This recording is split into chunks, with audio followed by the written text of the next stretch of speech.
Hello, I'm Marco Giannangeli, and welcome to a special podcast on global choke points.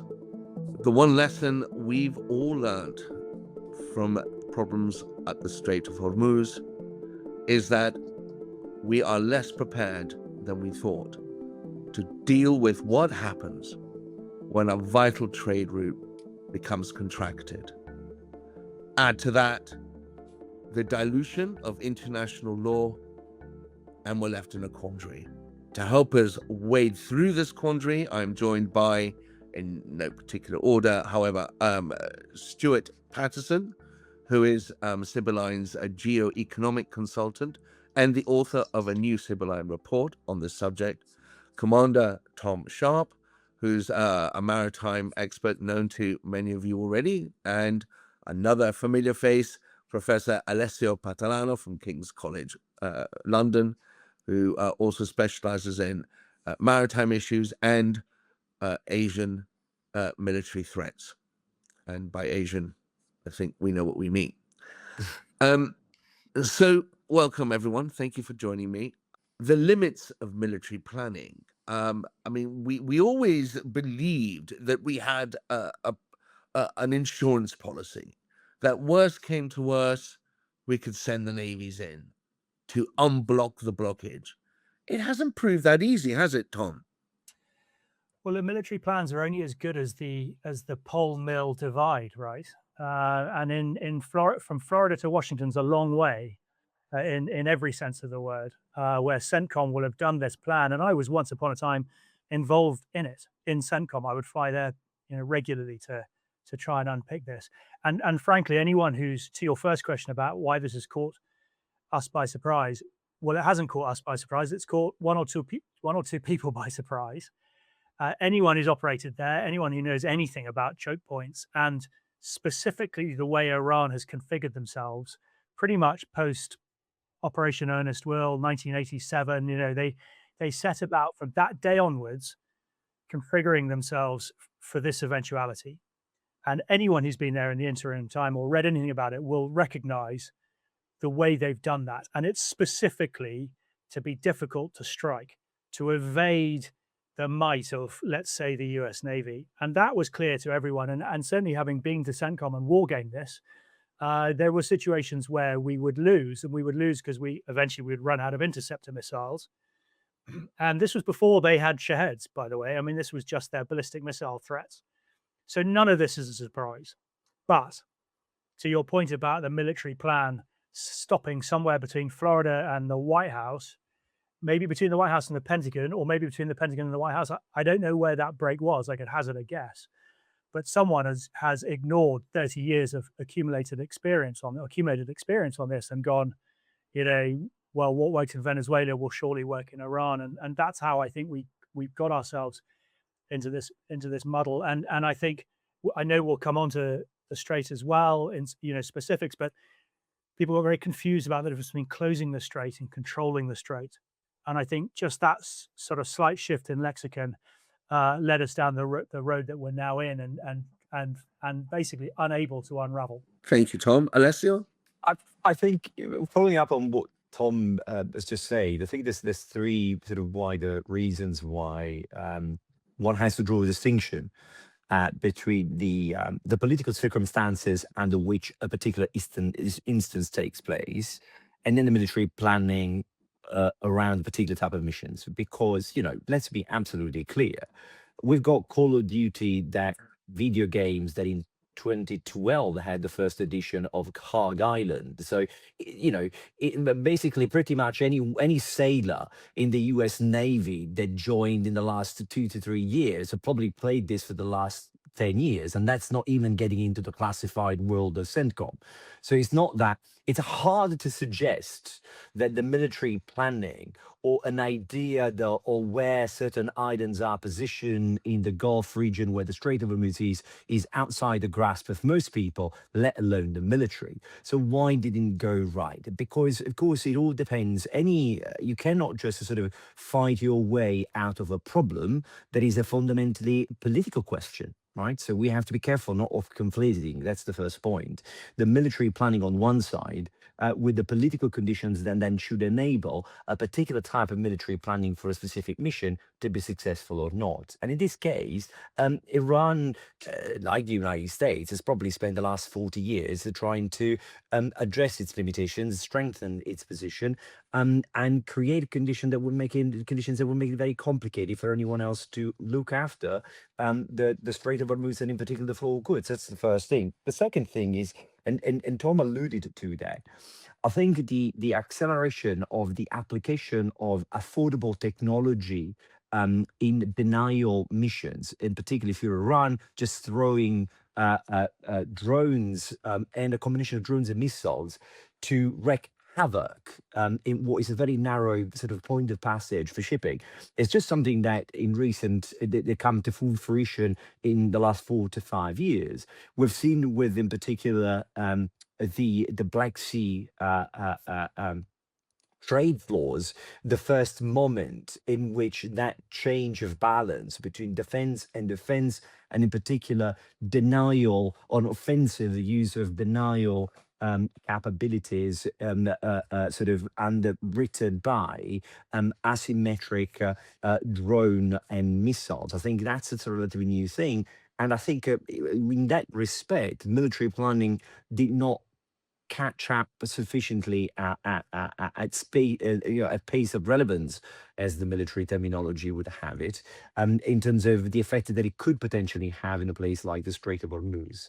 And the third and the last thing, which I think again is very important and we need to be sort of aware of, is the fact that compared to the 1980s and the tanker war, the last time that, so our point of reference historically, as it were, this time around, we've come at this crisis in a context in which you had an almost opposite ratio of civilian shipping to military assets, because you had thousands of ships that had to be potentially escorted by just a handful of surface combatants. That was definitely not the case in the 1980s.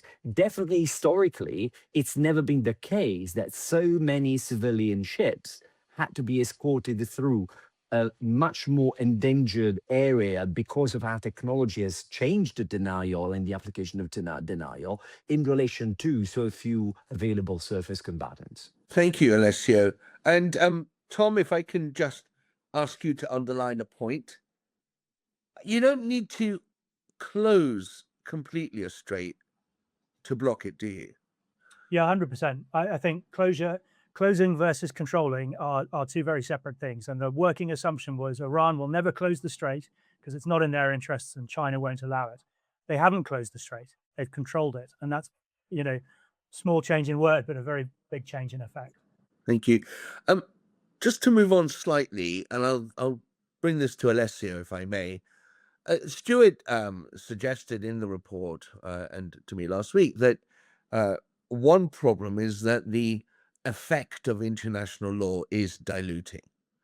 The respect in which it was seemingly held in the past is no longer evident. Do you think that's an issue, and to what degree? That's an excellent question, and it depends very much what we're talking about. The legal frameworks that underwrite the global order at sea, because there's a couple of things to say here. Number one, the post-UNCLOS world is a different world when it comes to global maritime order and the frameworks underwriting it. Now, of course, the irony is that in the current crisis, the three main actors, Iran, United States, and Israel, none of them is member party to UNCLOS, which allows them to play to their respective exceptionalism in many respects, even though they recognize the content as customary law. That does not prevent them from playing to the exceptionalism that is inherent to not being member party to the treaty itself. So within this context, we've got one, some of the limits on sort of the points we've been discussing here in terms of comparing to past occurrences is, of course, that now we live in a world in which UNCLOS is a fully fledged treaty. Some of its provisions, clear as they are, their implementation is less straightforward. We'll see this in the South China Sea, we're seeing it in the East China Sea, we're seeing it in parts of the Mediterranean, if I'm entirely honest with you. So different parts of the world are still settling matters of boundary delimitation, exclusive economic zone. And within that context, then you've got particular interpretations of it. So if you want, it's early to say that if you want, the normative framework that underwrites the global order at sea is crumbling or sort of fractured, because it is something that has been settling in the last couple of decades and is not completed. Now, this leads to the second point, because that becomes particularly true when we're talking about countries like the United States or indeed Iran, who take the view that they do recognize UNCLOS as customary law.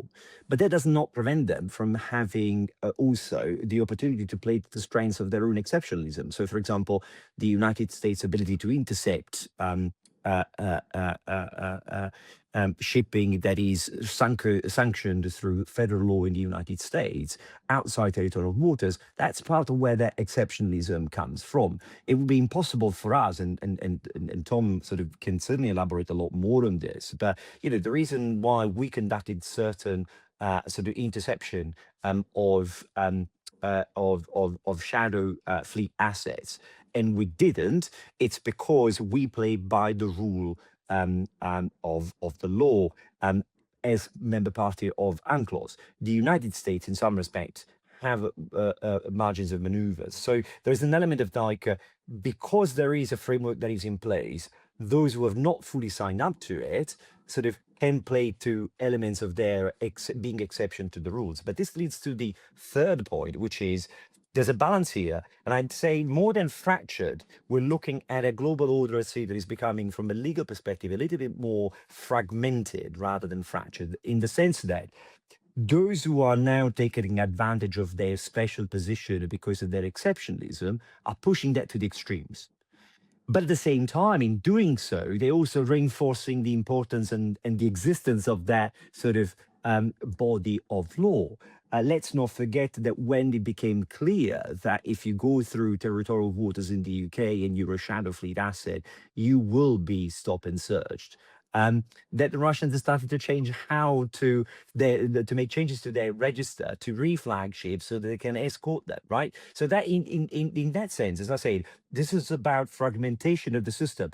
Everybody's trying to find exception within the rule, or define their exceptions in relation to the rule. So the rule is still a core reference of your point of reference here, except the fact that people are trying to push their various interests, how they put it in place and how they interpret that. And if you want, that's the oldest and most sort of consistent and persistent way of dealing with international law of the sea, since going back to the big debates between Selden and Grotius about Mare Liberum versus Mare Clausum.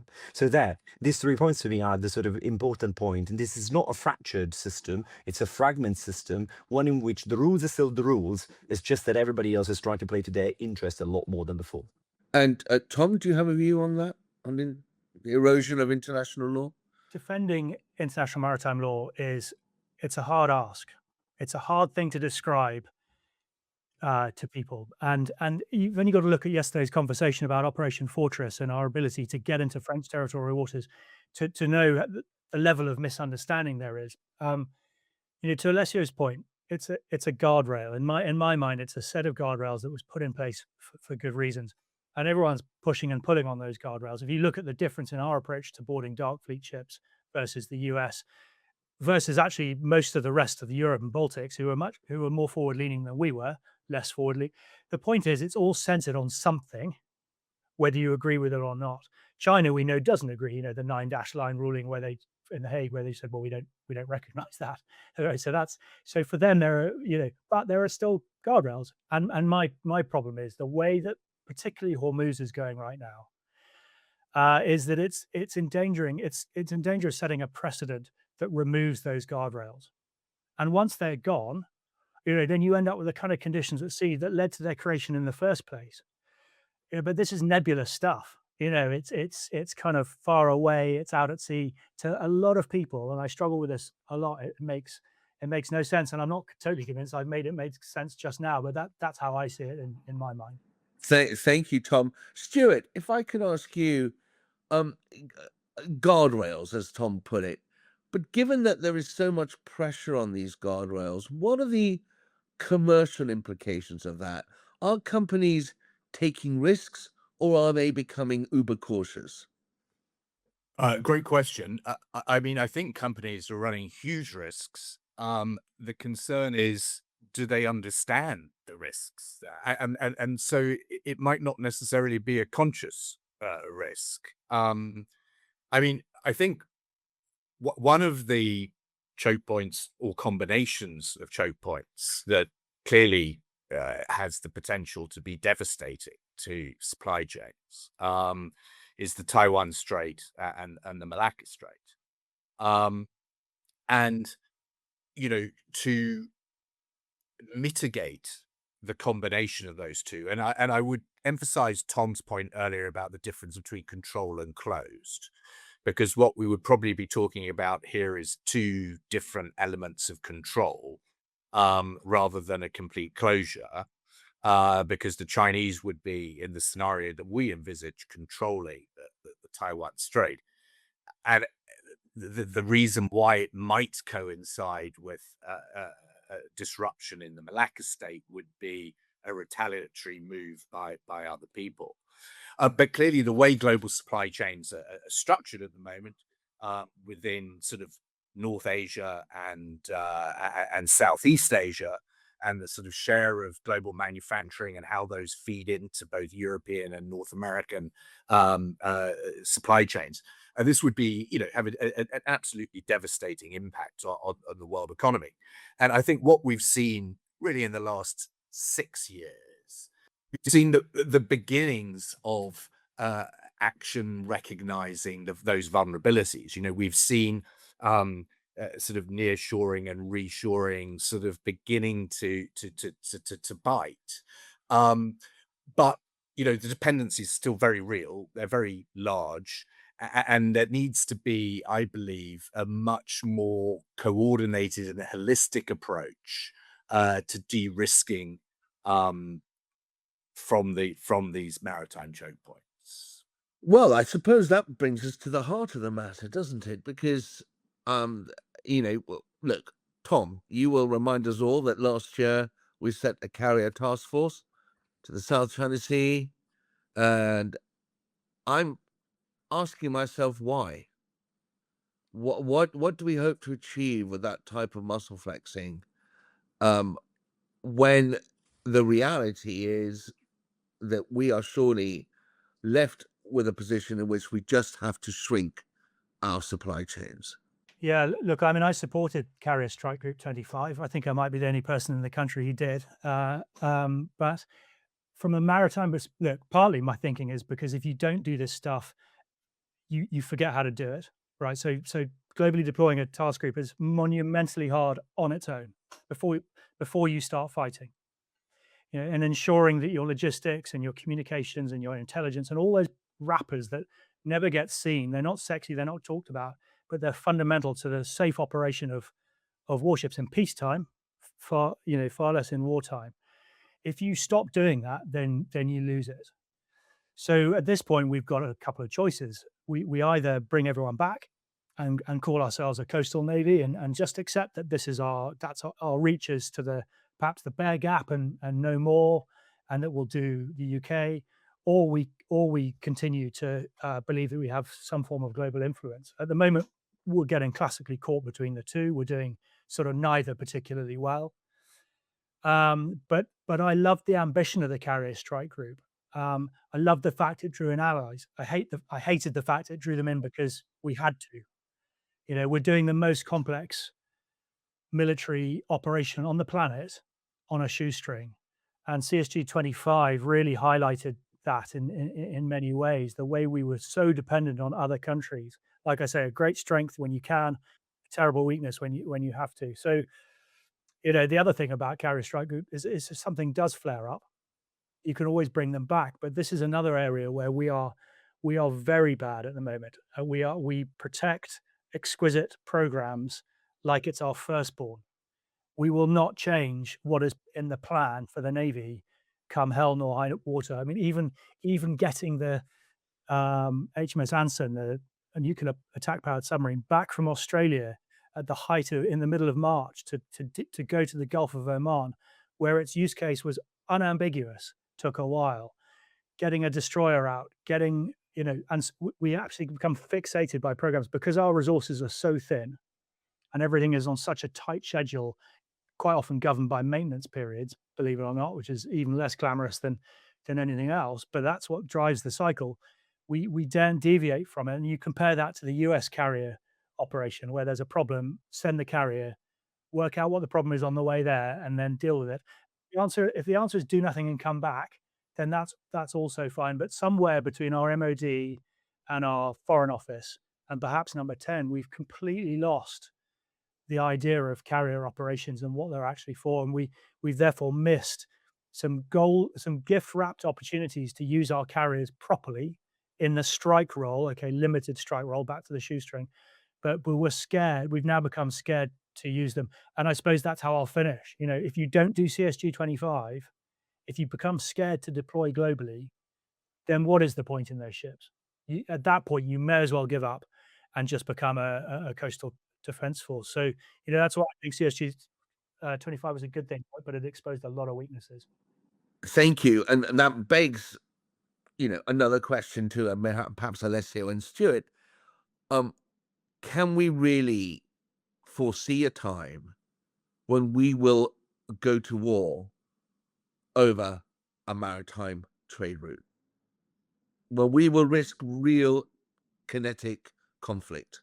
So, Marco, let me give you the start, because I think there is a problem with the premise in your question. Maritime power is about deterrence. If you're fighting someone, it means that you failed 6-7 steps before getting to that point. I think that's part of the problem with the current narrative of whether it's government, whether it's MOD, to an extent even the Navy, the war fighting ready, the pre-war planning. Navies are about successful deterrence if you're good at doing that. If you fight, that doesn't mean that you're not preparing for fighting in the meantime. It means that the emphasis, or while you're preparing, you use it as a tool of statecraft to achieve your broader and wider national objective, which is some measure of stability in international affairs. You fail at that, you're fighting. So I think we're asking the question in reverse. Is like, the question is not whether we expect to fight somewhere, because that should be an assumption. The question is, how do we prevent conflicts? How do we become better at foreseeing conflicts that could potentially affect areas of our national interest? And what can we do to reduce the potential of that risk from taking place? That's the key question to address. And in that sense, I don't think our supply chains are getting any shorter, unless all of a sudden we're going to materialize microchips out of a hat, or we can start making down in Devon, Cornwall, or other parts of the leveling up agenda. That's not going to happen. How do we know this? Because the most advanced place for microchips outside of Taiwan is actually an industrial complex in Kumamoto, out of a joint venture between TSMC and local Japanese companies. And it's about the only place. The TSMC Arizona complex is nowhere near getting where it should be. The Chinese, for as much as they try, they cannot cope with that. So starting with the most basic stuff, and most of the things that we run in advanced economies, last time I checked, is on microchips, right? Unless we get disposed of that, it means that our supply chains starts literally outside the shoreline, the shoreline, somewhere in the Straits of Taiwan. And that goes with our food commodities, it goes with our energy. It's good and great to have diversification strategies, but our national interest, our national security starts literally outside the shoreline, or where we get our stuff that allow us to carry on as a modern advanced society. So now, that being said, Tom is absolutely right.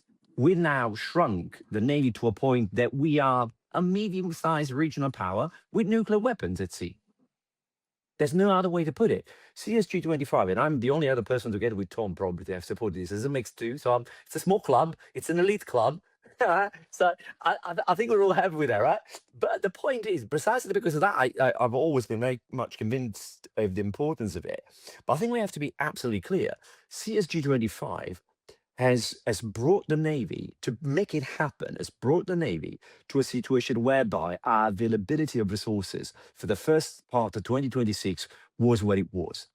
Everything that Tom said about the fact that can we actually redeploy Anson? Yeah. Can we actually send a destroyer? Well, let's check out. We've got other commitments. The point is that when CSG 25 came back, the availability schedule was what it was. Now, this is not necessarily this is not a way to say, oh, the Navy should be in a better position. The problem is that if you want to have a Navy that does the job that it's supposed to do for a maritime nation like the United Kingdom, then you need to pay attention to it. And how do I know that the government is not particularly serious? Because in the defense investment plan, if you put aside the nuclear enterprise, the Navy's got the smallest of areas, and it actually had to trade out its next generation air defense destroyers for an untested set of capabilities, which leads to my other point about all of this, which is, again, you need to reconcile your foreign policy objectives, how much you want to invest into national defense, and be consistent with that, right? I think Tom struck at the heart of the question. It's fine, any solution, so long so it's consistent. We cannot say that we can have global influence and then we don't empower ourselves with the tools to do so.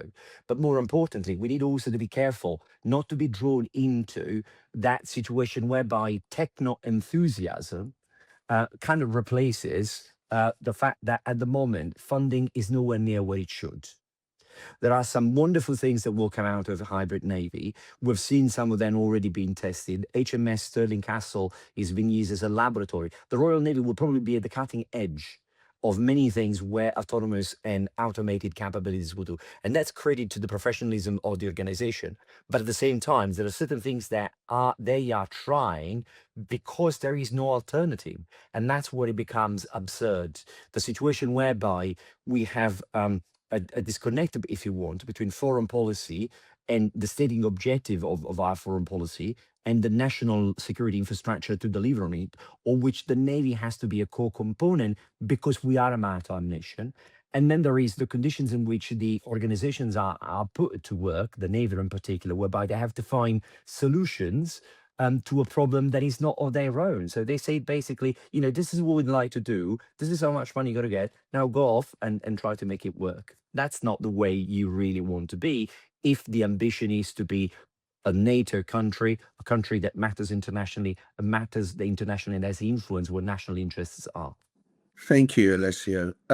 Stewart, if I may turn to you after that really interesting answer to ask a sort of a double whammy question.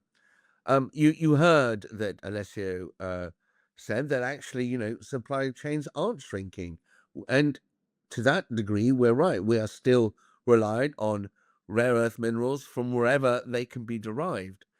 But my question is, what happens if more than one choke point crisis happens at the same time? Can we really afford not to shorten our supply chains? Well, again, Mark, I mean, I think it comes back to the sort of Sibylline polycrisis thesis, doesn't it? Once one crisis happens, it's not a linear, it's an exponential function of the probability of others happening. And I think what we've seen in the Strait of Hormuz, a number of taboos have been broken.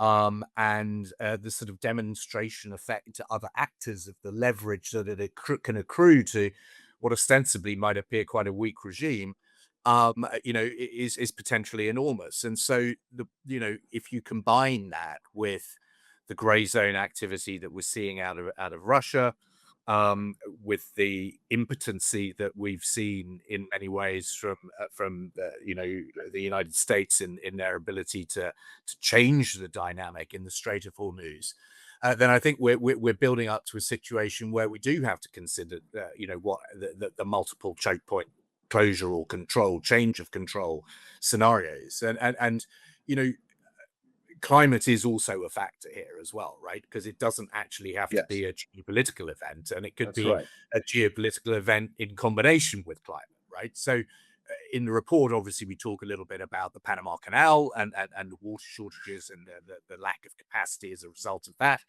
But what we didn't go into in the report, which needs exploring, right, is the river networks in Europe.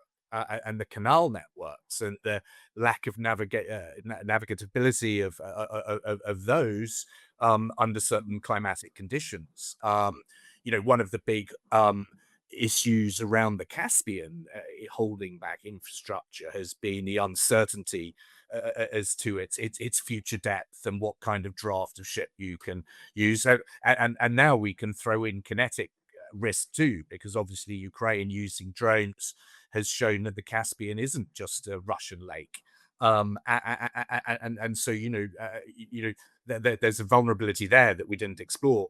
So yes, I think we do have to put these in combination, and that screams shorter supply chains, doesn't it? And I think that's what we're seeing. I know the Trump administration has a slightly strange way of showing it with the sort of USMCA review stroke, well, we're not sure we even want it kind of approach. But actually, that is being combined, I think, with a, if you want, for want of a better word, that phraseology, the Dunroe Doctrine, which I think is a recognition of the fact that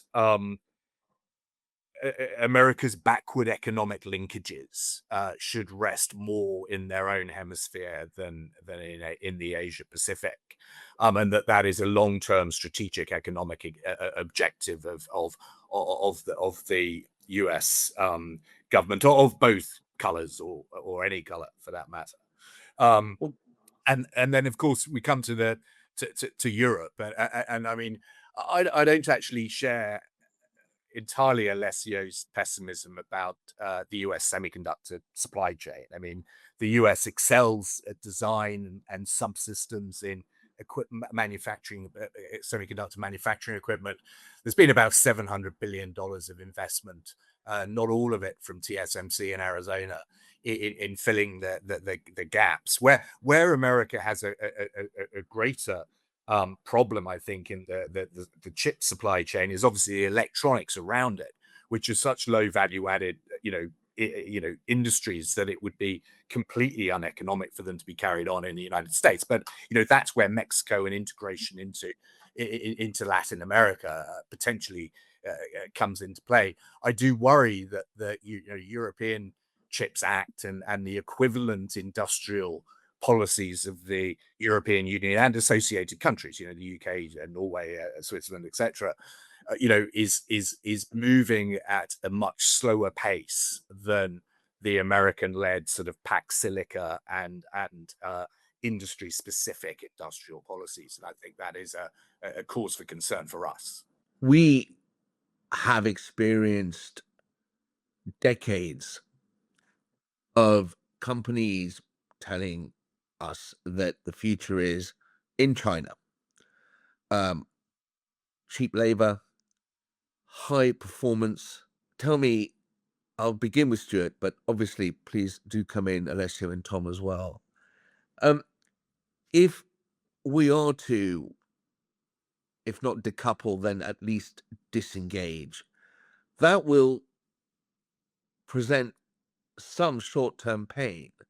But Stewart, could there be a long-term gain? Very much so. I would use the word de-risk rather than disengage, because there are lots of spheres in which we want to remain engaged with China. Academic exchange would be one, for example, and diplomatic exchange. So, but de-risking our economies. And would there be long-term gain? Absolutely, because of course, the consumer welfare benefits of economic engagement with China are what are touted as the rationale for deep integration. We get cheap stuff, right? And we get cheap stuff and the consumer benefits. What hasn't been analyzed and assessed properly are the costs associated with the producer losses, right? Because when you deeply engage with a mercantilist economy, a central planned statist economy with where the financial intermediation industry that allocates capital does so on the premise of how it accrues national power, not on how it maximizes consumer welfare. you end up shaping your own economy in the mirror image of whatever they choose to do, right? So there is no evidence to suggest that our resources have been allocated efficiently along the lines of our own comparative advantage. Our resources have been allocated according to what China doesn't do, right? Where it's not prepared to subsidize and throw capital at. So yes, there is a big cost to the consumer of indigenizing our supply chains. And by that, I don't mean the UK in isolation. I mean a coalition of the willing Yes. of Western leaning countries. But what remains to be seen is the efficiency gains that will come with scale, with recapturing some of these advantageous industries that afford huge economies of scale, which we've not been able to capture because China has subsidized their ascendancy in those industries. And so I think there will be considerable mitigation, which isn't being captured in the economic analysis. But it really just comes down to sovereignty, freedom of action, and, immunizing ourselves from economic coercion. And, what price do you put on that freedom of action? That would be my key point, which an economist can't answer. It's an issue of political philosophy, really. Thank you, Stuart. Alessio? But a couple of quick things. First, I think I don't disagree actually with Stewart's earlier point about the US. I think the key issue and what I was pointing towards is timing, right? Because and this links also to the answer to this question. The goalpost, everybody moves in a certain direction, right? So for as much as the United States are investing, the sort of like rippling effects of the investment of today will take some time to sort of like to gain traction. But it means that whilst that is happening, everybody else keeps sort of moving, right? So I completely agree that long term, the United States will find itself in a much better position than it is today. But if your question is, will we find ourselves in a difficult situation in the foreseeable future? That's a slightly different question, right? Within under 10 years, under the decade type of time frame, I think the risks of shortening our supply chains or the problem of shortening supply chains is much bigger than if you go past sort of that sort of decade long projection.